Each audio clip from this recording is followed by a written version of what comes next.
Cash, scratch, green.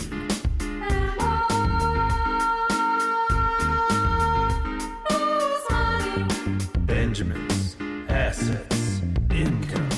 Good afternoon. Welcome to this episode of Emma Knows Money. So glad to have you healthy and safe and with us today. Today on Emma Knows Money, we are highlighting entrepreneurs. And today's entrepreneur is Kristen Kinder from 1820 Hats. Welcome, Kristen. How are you? I am excellent. How are you? I'm doing good. So happy that you could be here with us today. Well, why don't you tell us what got you into the business, who your business partners are, and like, what is your passion? Like, how did you start customizing fedoras? That's so unique. I love fedoras. So I've been wearing fedoras for about 10, 20 since the beginning of time. I love it. So I woke up one day and I'm like, this is an empty canvas. I wish I could just draw a picture on this hat. Growing up, I saw my dad. He was an artist. He's still an artist. And he would do a lot of oil paintings and a lot of realistic pictures for people, ebony pencils. So I just grew up in the culture of art. And that was it. And I wanted to do something on hats. And I presented the idea to a couple of friends at the time, and they're just like, yeah, that's too much, too ludicrous. Chill, you need to relax. That's too much. So I sat on it for 2 years. I sat on it for 2 years. Yeah. So I think our culture sometimes, when in the past, haven't been as supportive. So it shot my self-esteem down. And I came into the space. I met a girl named Bianca. We did ministry together. We were singing together, actually. And she wore a fedora. And this fedora was from the Nina Simone collection. And I was like, girl, you're wearing that hat. I love fedoras. And she says, girl, I love fedoras too. That was the first encounter. Second encounter, we were just talking and I told her about my idea. She says, oh, I got to show you something. And she brings out this portfolio of her art that she did in high school. So she was doing this type of stuff in high school. And I was blown away because it looked a lot like what I saw growing up, stuff that I did. And I said, let's do a hat company. Let's do it. Here's an idea. I've been sitting on this idea. This is what it is. And I told her about the hat company. She said, yeah, let's do it. Oh my God, I'm so excited. And her love for it was my love for it. We didn't have a name. That is not my strong area. That's, I would have been like amazing hats and that would have been weird. But what she said, she says, I feel like the name should be like encoded with something mysterious that will spark conversation. And she went to the Bible verse, Matthew 18:20, and it says, where two are gathered in my name, I am among them.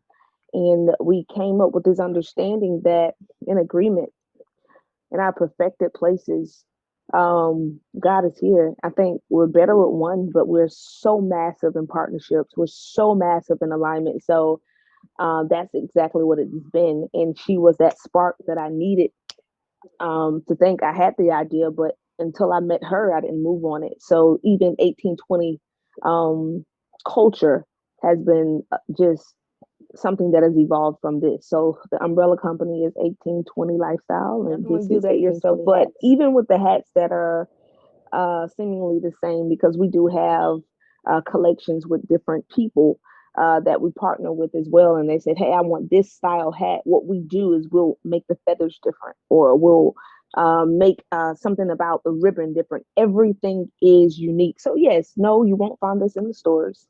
And you're not going to find anybody else on the face of the planet that's going to have a hat like yours. Walking around, you'll know you're the only person with this hat. And the thought process is there's no one else on the face of the planet that's like you. It's funny that you said you had told some people about your idea.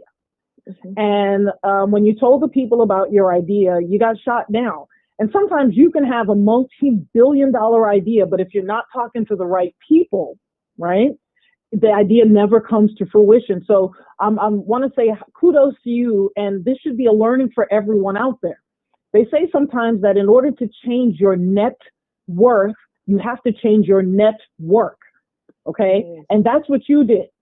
And so what we as a people have to do is if someone comes to you with an idea, just because you don't think it's a great idea doesn't mean that you tell them that what they're doing, Right. that they're doing too much. We can never do too much as a people. Okay. Right. Ben Franklin, nobody ever told Ben Franklin to stop with putting the postal service together. And, oh, why are you doing the printing press? And why are you messing with electricity? And why are you doing all the other 50 million things that he was doing? Mhm. Some of us are capable of doing multiple things at the same time. So again, kudos to you for finding, and again, the universe, God, the creator brought you your partner. Mhm. Because, what are the chances of you meeting someone who was just as passionate as you about fedoras? Right. Right. And it's very funny that you would say, change your to change your network. Sometimes you have to change your network, and expressing ideas. There are a lot of people that'll take those ideas as well. So where you're confessing, you're presenting ideas and concepts to people, there are people who will shoot you down to take it. And I've experienced some of that as well. However, I met a guy that gave me a different perspective about just the thought process of that. He wanted to build a wedding resort.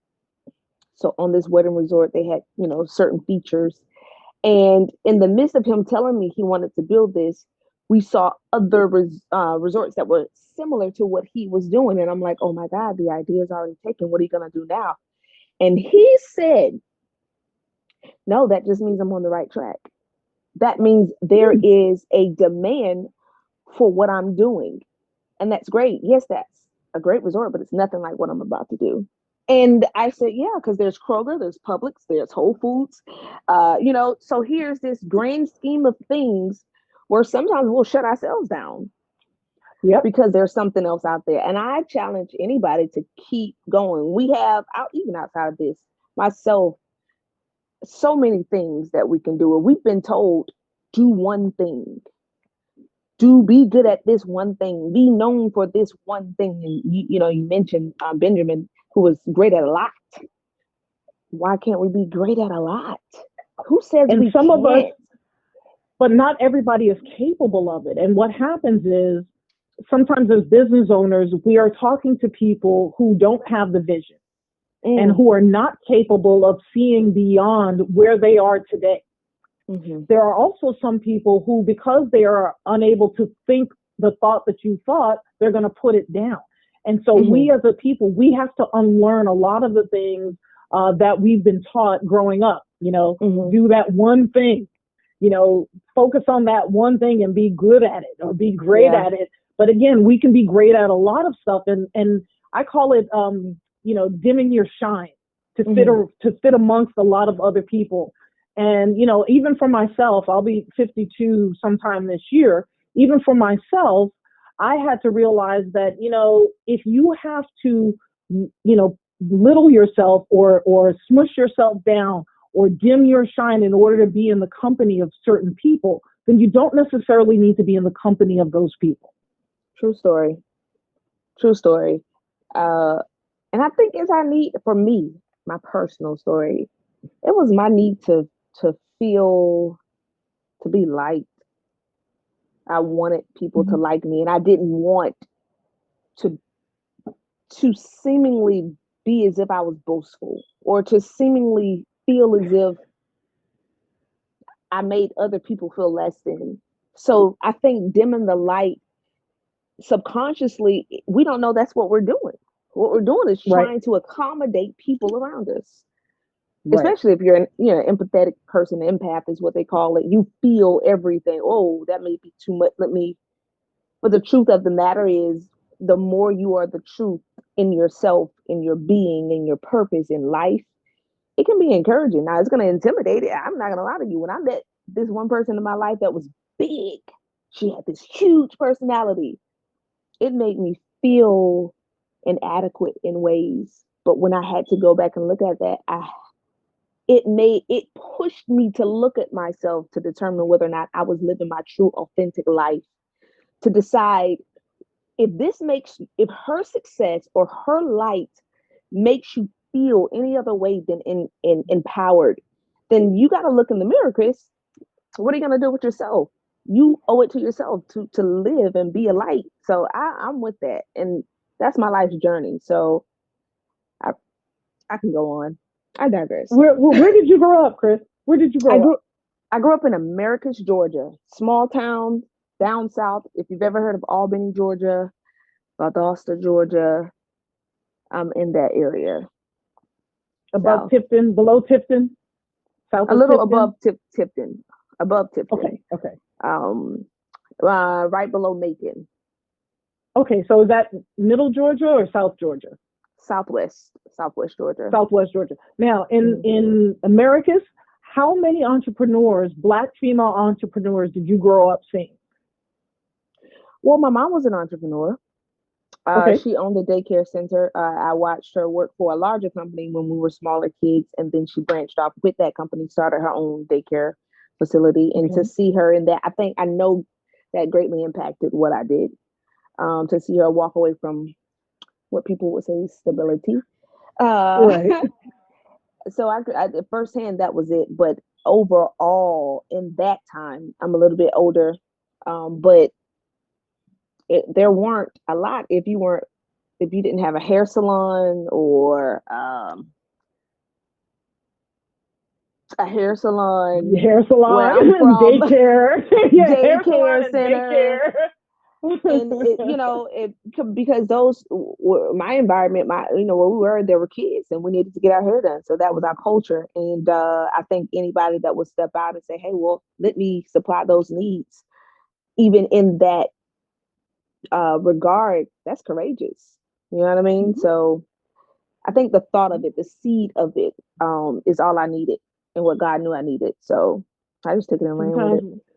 We just need the seed. Sometimes we just need the seeds. Now, what would you tell yourself if you were able to go back to when you were, say, 17 years old? Okay. What advice, you're a senior in high school or about to graduate, what advice would you give to yourself about focusing on one thing? Usually when you're about to graduate from high school, they tell you to, you have to think about your major, and there's all these things that they put on to kids right before they graduate from high school about the real world. What would you tell yourself? I would tell myself to make a plan to conquer it all. Strategically make a plan to do it all. And what I mean by, and there's a freedom in that, because I had a plan. My plan was to go to college, and I went to college. First week of college, I got a Capital One credit card on campus, and that was my life. And we're not going to talk about that after that. But however, that was my plan. My plan was to go, let them train me how to work for someone else.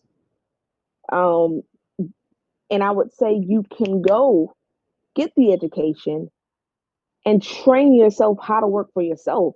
Train your mind to do what you saw from the beginning. I just became an entrepreneur in the last 4 years.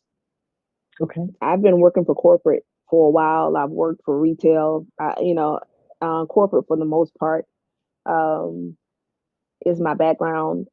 But I would tell myself to trust the gifts that I have, like everything that would empower me, because I left high school at 17. Really, I didn't really have a clue. That's the truth. And I wish I had a better story to tell you. I wish I could say, yep, I decided to do X, Y, and Z, went to school, did X, Y, and Z. Now here I am, here the plaques, here the things. But the truth of the matter is I had no clue what I was doing. The truth of the matter is there's a lot of people who go to college, and I try to stress this with the younger generation. You don't need to make a decision right now about what you want to do. And just because you graduate from college with a degree in, say, architecture or engineering, doesn't mean that that's your calling or that's your destiny. You can pivot. All a degree is a fallback. I have something to fall back on if I need to earn income.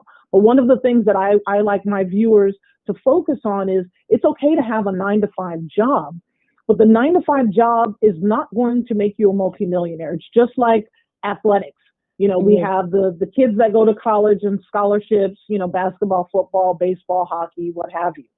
But there's a small percentage, 2% of them, that will actually go into the NFL, NBA, NHL, etc. And it's the same thing for the average person who's going to college.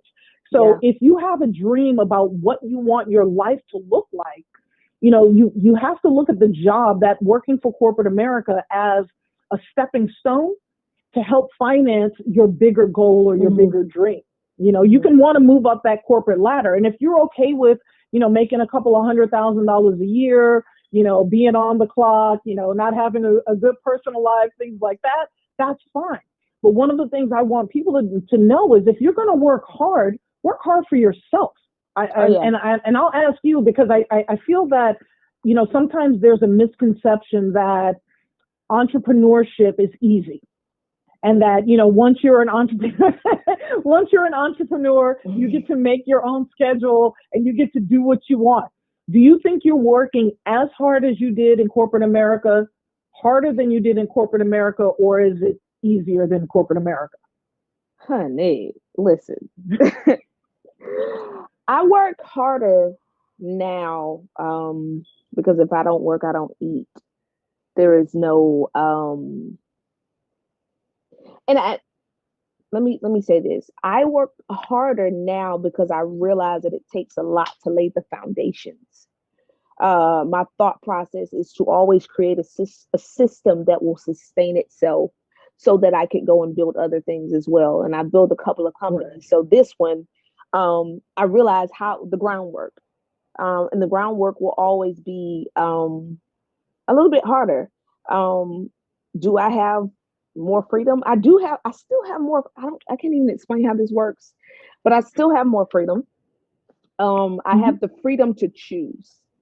I have the freedom to choose when I have my appointments. I have the freedom to choose when I start. But when I start, I go hard, and I go just as hard, or if not harder, for myself, my own company, as I did for corporate. I made them a lot of money. Right. And looking back over the years, if I can work so hard because it's really you telling me what I'm worth, and then I agree that I am worth that. And then I work hard for what you say I'm worth and what I've agreed that I'm worth. And this here is saying, this is whatever I say it is. How hard am I going to work for that? And I do it. I work hard. I play hard. I work hard. I live hard. I have fun. Listen, so now let's talk a little bit about banking. Okay. So was it easy for you to build relationships with bankers along your journey, along your process of being an entrepreneur? And is that something that you would want, people who are thinking about becoming entrepreneurs to know about? What would you tell them about the banking world and your interactions? I've actually, when I mentioned corporate, my corporate experience was with a bank, which one of the major, which is crazy. Yes. So weird. Right. Can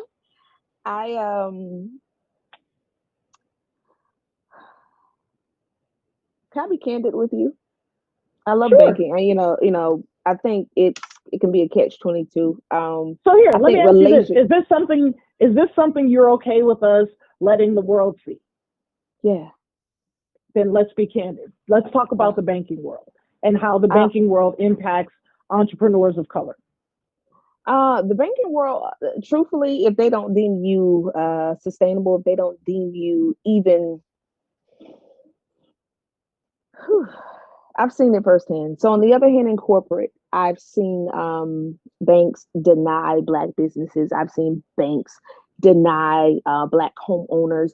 We actually had a system that would offer incentives for certain areas, certain demographics.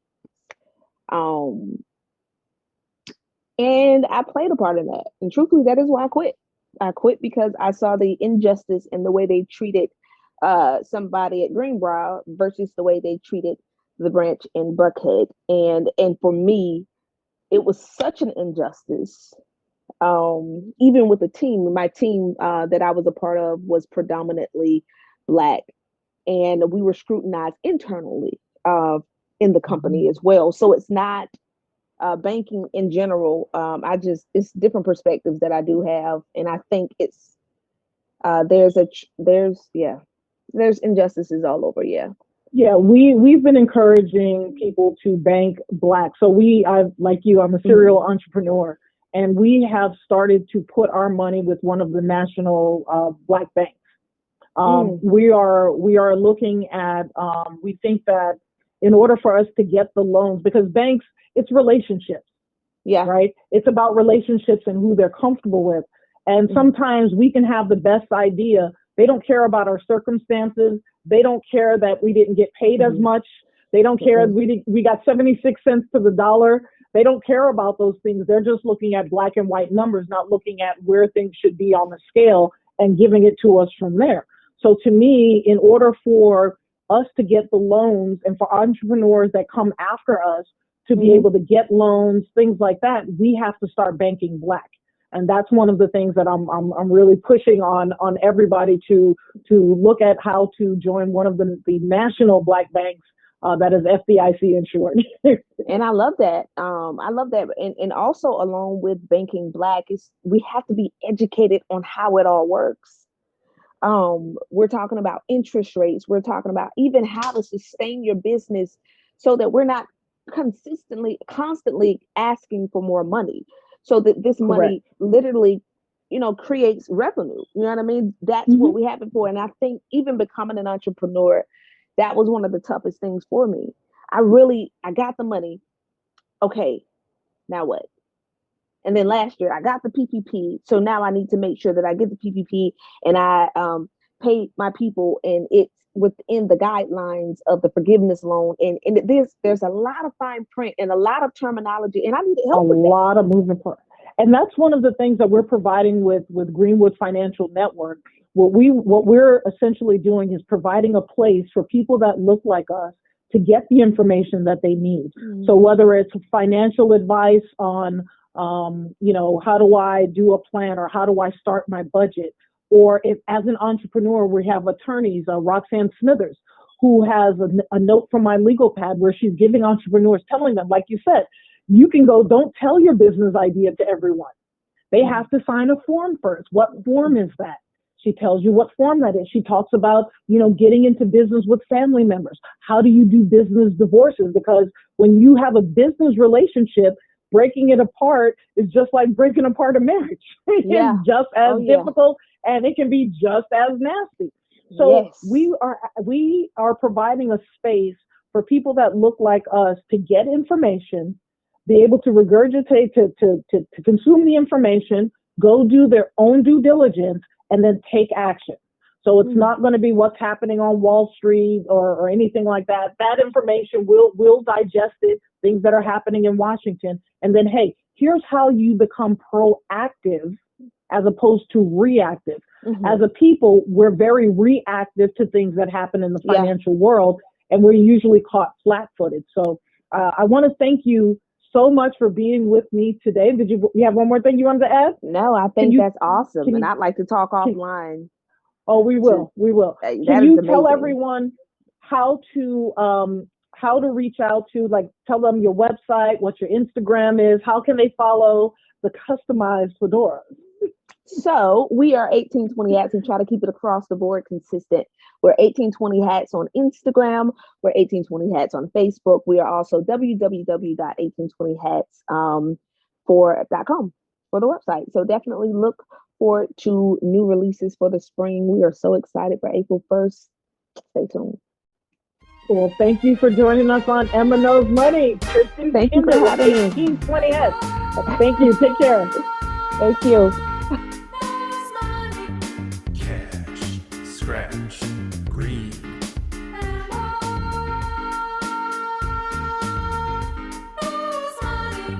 Benjamin's assets.